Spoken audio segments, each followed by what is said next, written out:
Alright, gonna do another quick round of ammo tests here, and this time I'm gonna focus on one brand using all three popular calibers, the 9, 40, and 45. For those of you that took the CCW class, the detective brought up an interesting point, and I had heard about this before too. Basically, coroners, medical examiners, ER doctors, etc. Basically have stated that the difference in wounds and, you know, damage done by these three rounds here is minimal or almost undetectable between, you know, what did what. You know, basically that means that a 9 will perform just as well as a 40 and just as well as a 45, vice versa. You know, a lot of people think that the 45 is the magical round, or that the 40 is, or maybe the 9mm is too weak. Basically, with modern ammunition, any one of these calibers should suffice if you can hit your target properly. And the difference in damage, you know, is supposed to be minimal, if not undetectable. That's going to be hard to see in gel, obviously, but let's just find out and do a little backyard test and see what we can see here. Should be fun. Okay, our test guns are going to be the full-size M&P 9mm, full-size XD40, and the Kimber stainless target 1911. My test media for this is going to be the 10% FBI block from Clear Ballistics. It's brand new, and it was calibrated with BBs at the factory. And I'm going to be using a t-shirt, cotton t-shirt folded over, shooting from about 7 feet. Damn, it's 107 degrees up here at the range. First up is going to be the Federal HST 230 grain standard pressure 45 ACP.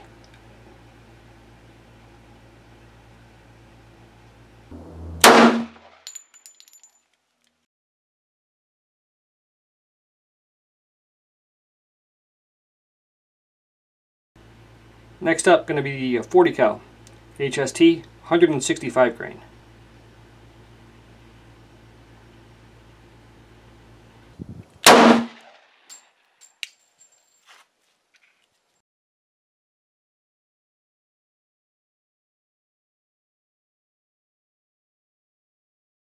Last up is the 9mm HST 124 grain standard pressure.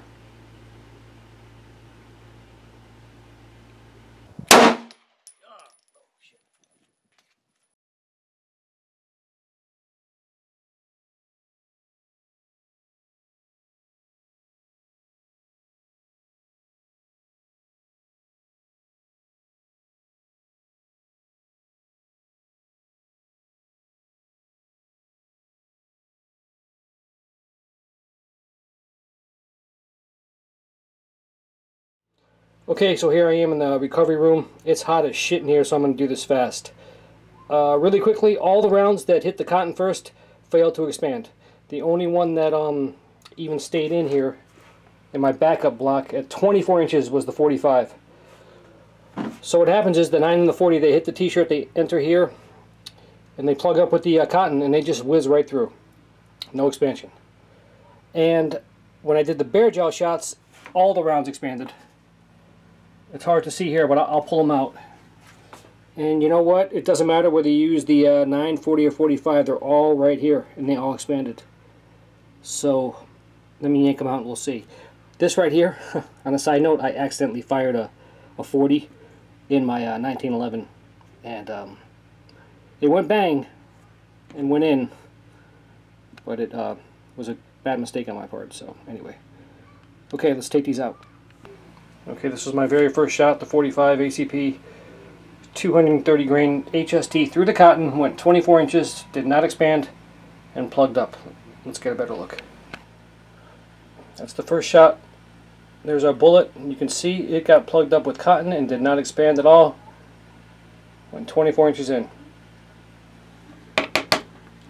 Yeah, it's in there. Okay, so right here at about 14.5 inches, we got the 40 cal.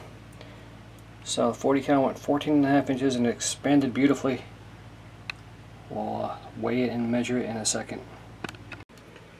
So the 165 grain 40 cal is actually coming in on my scale at 166. And widest point is 0.703. Okay, so I'm right at 13 inches here. And I believe... get this out. Okay, so right at about 13 inches is our 9 mil. I don't want to damage this here. And it looks like it opened up nicely. Let's get a better look. So 13 inches exactly. 124 grain is coming in at 123.5. So 13 inches, 123.5 and 0.594.